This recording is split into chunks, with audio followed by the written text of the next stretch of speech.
আর 7টা জাহান্নাম স্তরে স্তরে রেডি করে রেখেছে এই বান্দার বান্দিরই কারণে। হ্যাঁ, বান্দা বান্দির কারণে।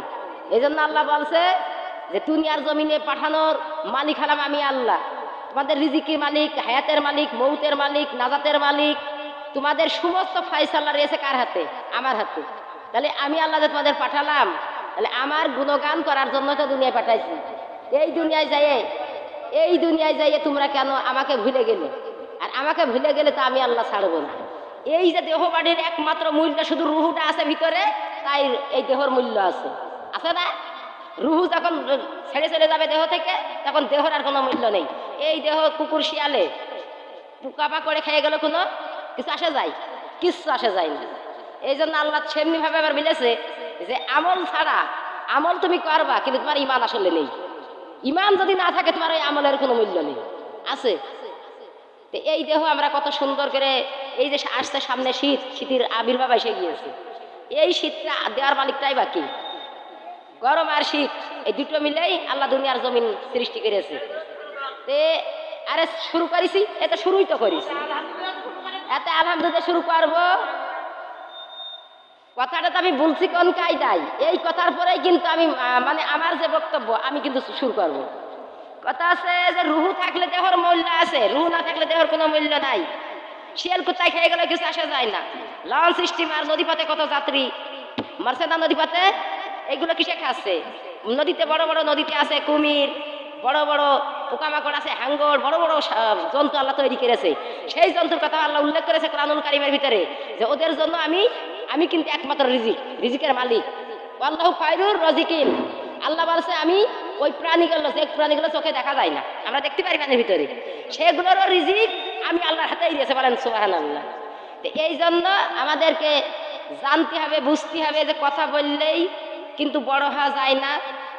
কথা বলেছে আমি খুব সন্তুষ্ট, অসন্তুষ্ট নাই, কারণ এইগুলো মাইনে চলার জন্য আল্লাহর কাছে তৌফিক চাই। আল্লাহ যেন সেইভাবে আমাদেরকে সামনের দিকে এগোনোর তৌফিক দান করুক। সকলে মিলে বলে আমিন। কারণ ছোটকে ছোট বলে কখনো অবহেলা করবো না। ক্ষুদ্র ক্ষুদ্র বালুকণা বিন্দু বিন্দু জল গড়ে তোলে মহাদেশ সাগর ও অতল। বলেন আল্লাহু আকবার। আল্লাহ আবারও বলেছে বৃহত্তর আকার যদি করে ধারণ করা হয়, ক্ষুদ্রকে ক্ষুদ্র বলে কখনো অবহেলিত করো না। এই ক্ষুদ্র একদিন বৃহত্তর আকার ধারণ করতে পারে। বলেন আল্লাহু আকবার। এটা কে বলেছে? আল্লাহ নিজে কোরআনুল কারীমের ভিতরে বলেছে। সেটা হলো সূরাতুল আলে ইমরান 126 থেকে 27 নম্বর আয়াতে আল্লাহ বলেছে আমি ইচ্ছা করলে রাজ্য দিয়ে রাজ্য আবার কাড়িয়ে নিতে পারি। পারে না? আল্লাহ কথা বলিনি? আমার ইচ্ছা করলে আমি মিনিটে তোমাকে ফকির বানাইতে পারি, এটাও আল্লাহ বলেছে। তাহলে আল্লাহ বলেছে নদীর পানি যেমন স্রোত, নদীর স্রোত দ্বারা অতিবাহিত হয়। নদী সুমাইয়ের মূল্য রচনার ভিতরে পড়ছি যে আল্লাহ এখানে উল্লেখ করছে, কবিরা বলেছে যে সময় কারোর জন্য অপেক্ষা করে না। পারে? সময় কারোর জন্য অপেক্ষা করে না, সময় নদীর স্রোতের নাই অতিবাহিত হয়ে যায়। বলেন সুবহানাল্লাহ। এই জন্য দেখবেন আমাদের জীবনের সময়গুলো, যে সময়গুলো চলে যাচ্ছে জীবন থেকে, সেই সময়গুলো আমরা আর কোনোদিন ফিরে পাবো? কোনোদিন ফিরে পাওয়ার কোনো আশঙ্কা নাই। বরং আমাদের সময় আরো পেরিয়ে চলে যায় কবরের দিকে। কবরের দিকে আমাদের সময় চলে যাচ্ছে। যে কোন সময় আমাদের প্রাণ পাখিটা আজরাইলের হাতে চলে যাবে। আর আজরাইল ফেরেশতা আমাদের জন্য সর্বক্ষণ পিছিয়ে লেগে আছে, পিছিয়ে লেগে আছে। এই জন্য সবসময় ভাবতে হবে যে আমি এই আছি আর এই নেই, এই তো দুনিয়া, এই তো দুনিয়া। এই দুনিয়ার ভিতরে আসিয়া আমরা রঙ্গমঞ্চে গেলাম মাতিয়া। বলেন নাউজুবিল্লাহ। এগুলো আমরা সবাই জানি, কিন্তু মানি কয়জন? এই জন্য আমরা বলছি জানা আর শোনার নাম, জানা আর শোনার নামটা কিন্তু ইসলাম নয়। ইসলাম এটা মানার নাম।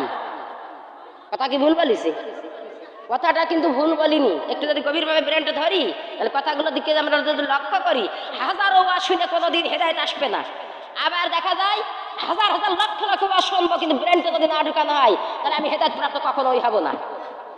যদি আমার ব্রেনটা আমি সূক্ষ্মভাবে ধরে নিই, তাহলে দেখা যাচ্ছে যে আমি কিঞ্চিত পরিমাণ 5টা কথা মাহফিল থেকে শুনবার আর ব্রেনটা ঢুকে নেব।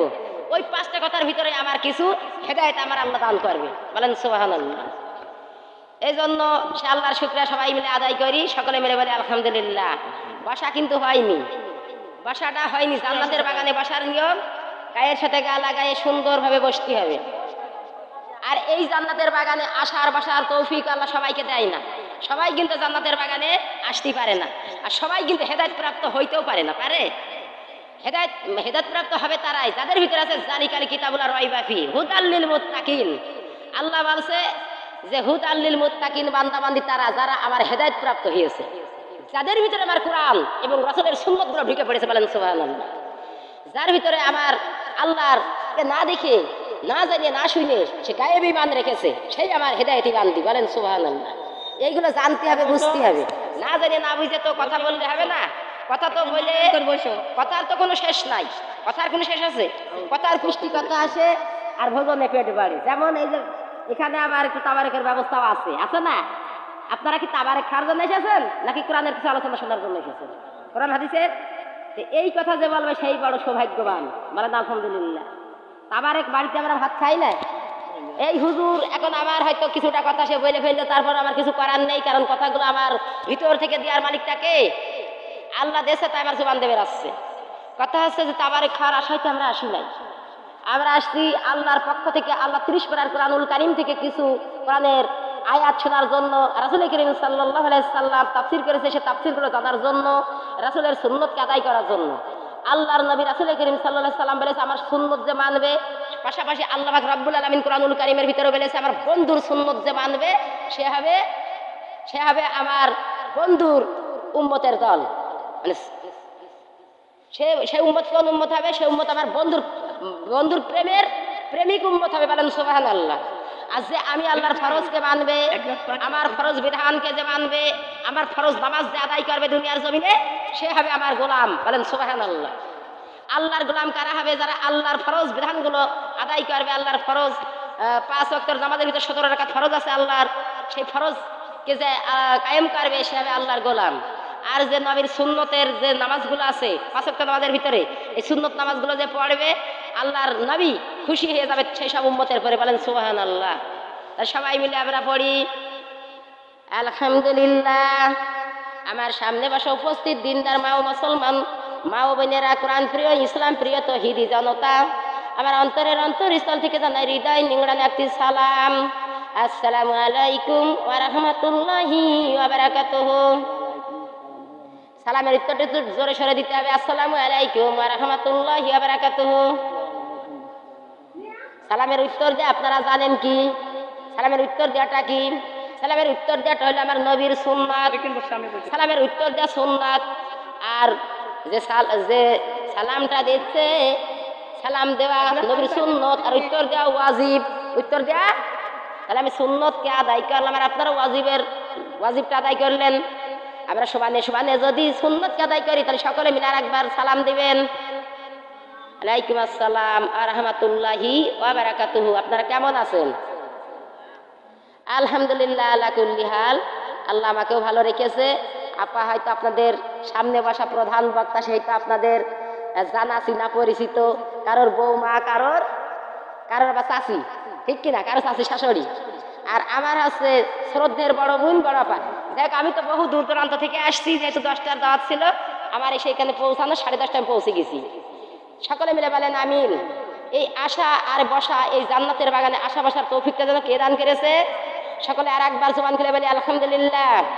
এই জান্নাতের বাগানে আশা বসার তৌফিক দান করবেন আমার আল্লাহ। সে আল্লাহর দরবারে জানাই লক্ষ কোটি শুকরিয়া, আলহামদুলিল্লাহ। আর একবার জোরে সোরে জবান খুলে, মন খুলে, প্রাণ খুলে, হৃদয় খুলে বলি আলহামদুলিল্লাহ। সোনার মা বোনের আমার, সকলে মিলে পড়ি আউযু বিল্লাহি মিনাশ শাইতানির রাজিম, বিসমিল্লাহির রহমানির রহিম। আলহামদুলিল্লাহি নাহমাদুহু ওয়া নাস্তাইনুহু ওয়া নাস্তাগফিরুহু ওয়া নুমিনু বিহি ওয়া নাতাওয়াক্কালু আলাইহি ওয়া নাউযু বিল্লাহি মিন শুরুরি আনফুসিনা ওয়া মিন সাইয়্যাতি আমালিনা মাই ইয়াহদিহিল্লাহু ফালা মুদিল্লা লাহু ওয়া মাই ইউদ্লিলহু ফালা হাদিয়া লাহু ওয়া নাশহাদু আন লা ইলাহা ইল্লাল্লাহ ওয়া নাশহাদু আন্না মুহাম্মাদান আবদুহু ওয়া রাসূলুহু আরসালাহু বিল হাক্কি বাশীরা ওয়া নাযীরা ওয়া দা'আন ইলাল্লাহি বিইذনিহি ওয়া সিরাজাম মুনীরা وقد قال الله تعالى في كلامه المجيد والفرقان الحميد قل إن كنتم تحبون الله فاتبعوني يحببكم الله ويغفر لكم ذنوبكم والله غفور رحيم. الله أكبر. يا أيها الذين آمنوا هل أدلكم على تجارة تنجيكم من عذاب أليم. الله أكبر. تؤمنون بالله ورسوله وتجاهدون في سبيل الله بأموالكم وأنفسكم ذلكم خير لكم إن كنتم تعلمون. الله أكبر. সবাই জবান খুলে পড়েন আউযু বিল্লাহি মিনাশ শাইতানির রাজিম বিসমিল্লাহির রাহমানির রহিম ইয়া আইয়ুহাল্লাযীনা আমানু সাল্লু আলাইহি ওয়া সাল্লিমু তাসলিমা আল্লাহুম্মা সাল্লি আলা মুহাম্মাদ দারুদ সাইয়্যিদিনা مولانا محمد الآيالي سيدنا مولانا محمد এসো মা বোনেরা দরুদ পড়ি খুশি করি মোদের নবীকে কাল হাসরে নবী বিনে শাফায়াত করিবেন কে আল্লাহুম্মা সাল্লি আলা সাইয়্যিদিনা মাওলানা মুহাম্মদ রায়ালি সাইয়্যিদিনা মাওলানা মুহাম্মদ। মিষ্টি মধুর কালেমা পড়ে লা ইলাহা ইল্লাল্লাহ জোরে লা ইলাহা ইল্লাল্লাহ। এই আসমানের মালিক আমার যে আল্লাহ, এই জমিনের মালিক সে আল্লাহ। পড়ো লা ইলাহা ইল্লাল্লাহ লা ইলাহা ইল্লাল্লাহ। এই হায়াতের মালিক আমার যে আল্লাহ, মৃত্যুর মালিক সে আল্লাহ। পড়ো লা ইলাহা ইল্লাল্লাহ লা ইলাহা ইল্লাল্লাহ লা ইলাহা ইল্লাল্লাহু মুহাম্মাদুর রাসূলুল্লাহ। সবাই মিলে বলেন সাল্লাল্লাহু আলাইহি সাল্লাম।